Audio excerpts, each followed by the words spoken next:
why are they still spending millions and millions of dollars doing this? They know what's going on. They know there's no serious threat. There is no question that the police have infiltrated most of the activist groups.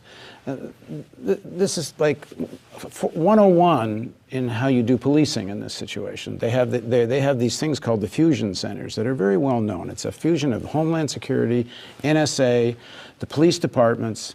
You'll have the National Guard hooked in. You'll have military intelligence hooked in. It's impossible to imagine the fusion center is not operating here. That means they have everybody's cell phones, which they had anyway. I mean, they're already listening to everybody, but they would do a specific kind of filtering when you have something like this going on. They know there is no real threat here. And even if there was something, you're talking a tiny handful of people, they'd easily find out and figure out who they are right away. So why are they still doing it? And I think the answer is, this is a training exercise. They think, and I think rightly so, someday it's not just going to be some kids out there. Someday unemployment's going to hit, 15, 20, 25, 30% nationally. Now, we're already in some of the communities in Baltimore, poor communities, unemployment's already at those numbers. But imagine what it might be when you have another big economic meltdown. They know serious mass protests are coming. I don't know if 1 year, 5 years. You can't just throw cops and National Guard into a situation like that, especially when the people on the streets might be, 20, 30, 40-year-old workers. When they hit the streets, it's not like kids. So you can't throw your forces into this without getting trained. Now, part of this isn't entirely speculation on my part. As I've said before, in Toronto, we covered the Toronto G20, where there were 1,000 arrests for absolutely nothing. A few windows got broken by people that they knew very well, because we know from court records they had infiltrated the Black Bloc. They knew exactly where and when the windows were going to get broken. More so, the police infiltrators were the ones advocating breaking windows. Some evidence came out later that some of the police agents actually became agents provocateurs. The police actually left a car out in the middle of the street. They knew ahead of time, because they'd infiltrated, where the march was going to go. And of course, the car gets lit on fire, and that becomes the iconic image of the whole thing. But a massive, massive police presence, like what happened here, such over-policing, that it made no sense. Like, there's no tradition in Toronto of any kind of level of violence, at all. So I asked someone I know who's very senior in the police department. Here in Baltimore or Toronto? I'm back in Toronto. Okay. I'll draw the connection. Okay. Is this just a bloody training exercise? You can't justify what's going on based on the threat. And he said, yeah.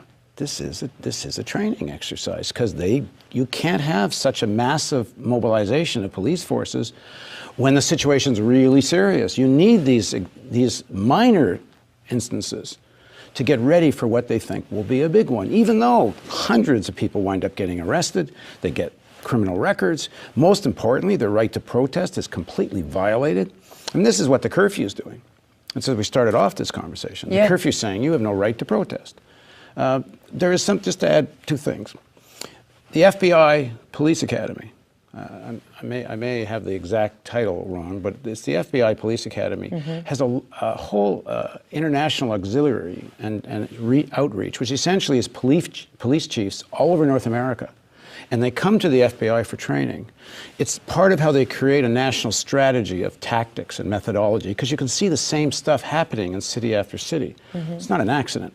The White House has a domestic security committee. We know that because one of the deputy police chiefs in Toronto is actually on the White House domestic security committee. And from the source I have, and it's a good source, this is where they're starting to coordinate these rehearsals.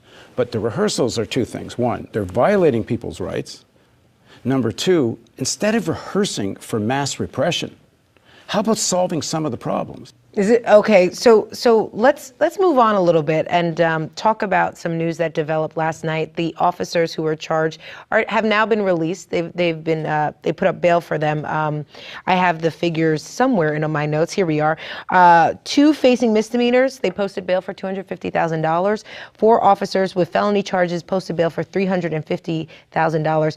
And the one protester that was captured on the film, there was a picture of him breaking a cop window. His bail was set at $500,000. So, Doug, you're sort of the bail expert here. Talk a little bit about this discrepancy. Well, there's a lot of discrepancy. Most people who are getting arrested who are protesting are being held for 48 hours, and they're being held in overcrowded jail cells with 2 or 3 times the number of people.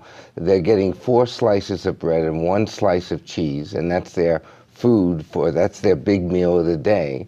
And they have not even been charged with any crime in many cases.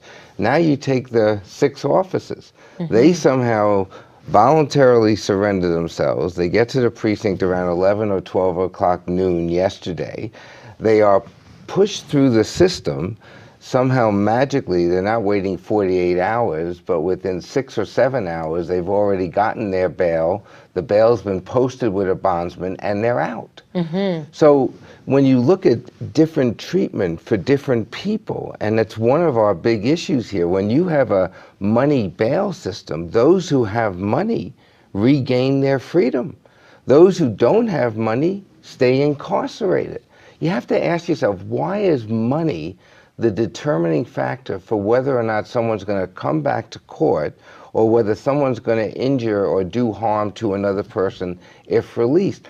Money is an irrational basis for determining that someone should be freed. If somebody was a real danger to another person, let's say a domestic violence situation, and the person narrowly seriously injured someone, but narrowly missed killing the person. But the person has $100,000 and says, fine, I'm going back and I'm going to finish the job. Well, you don't want that person out of jail, but the money will buy freedom.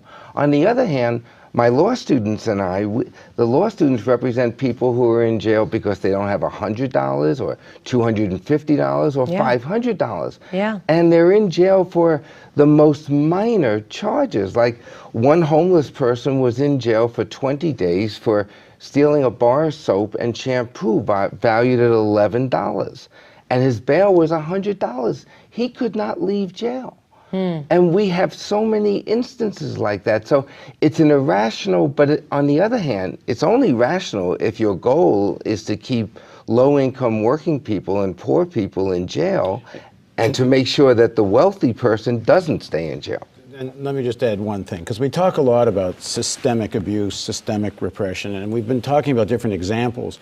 But bail, I think, is one of the critical ones, and the points Doug made are extremely important, but there's another piece to this.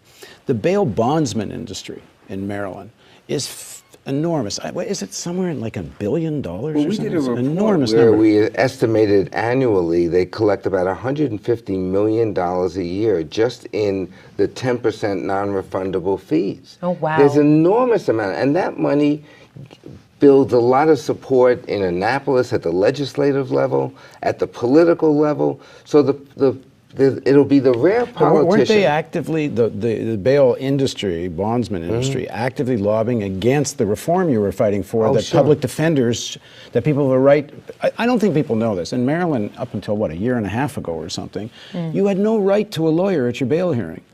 And bail would be sent by some bureaucrat commissioner who's not even a judge, your initial bail.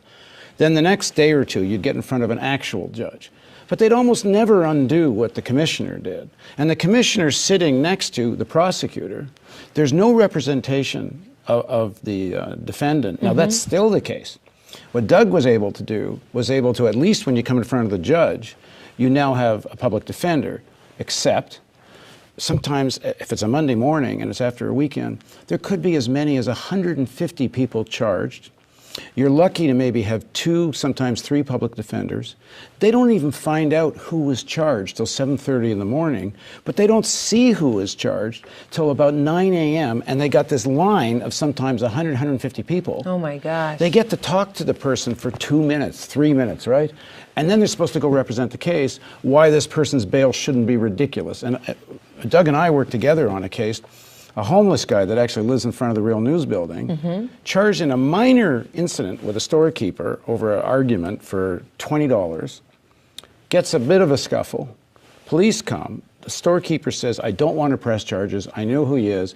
But it happened to have been captured on a video camera. So the cop says to himself, okay, I'm speculating because I'm not a mind reader, but it's pretty clear. I got to make my quota for today. This is an easy bust. I got video and a witness. I actually don't care whether the storekeeper wants to press charges. So they arrest this guy. His bail is set at $25,000. And if it hadn't been for Doug, he would have sat there, get this, probably for 90 days or so before he ever sees any process. Oh my gosh. But get this. In Baltimore Central booking, you are not allowed a visitor other than a lawyer for 90 days. No family members, nobody. And if you're relying on a public defender, you're lucky to see that public defender maybe a few days before you go to trial. You could be sitting in there for 90 days and not see a soul. So, of course, your family goes hysterical, if you have family. And what do? They go to the bail bondsman. And everything is meant to drive you to give the bail bonds industry lots of business, and they are, and then they pay for lots of lobbying, and they're making campaign contributions to politicians. So one of the things that's really important here to understand is that this is not just a Maryland problem. People who are listening would assume, because we've been taught this over and over again, you have a constitutional right to a lawyer. Yes. But you really don't. You have one at trial, you have one at critical stages before trial, but you are not guaranteed a lawyer when your freedom's first at stake. And so for the last 15 years, a group of lawyers, we have been trying very hard to make sure that the constitutional right to counsel begins at the beginning. And I should also add that there were 2 wonderful pro bono lawyers from the largest law firm, private firm here in town, who sacrificed literally thousands of hours. So there's members of the legal profession that are ready to go to bat for people. But the idea is, the biggest takeaway from all this is that many people are losing their freedom. Indeed, they're being punished before they've had a trial solely because they're poor.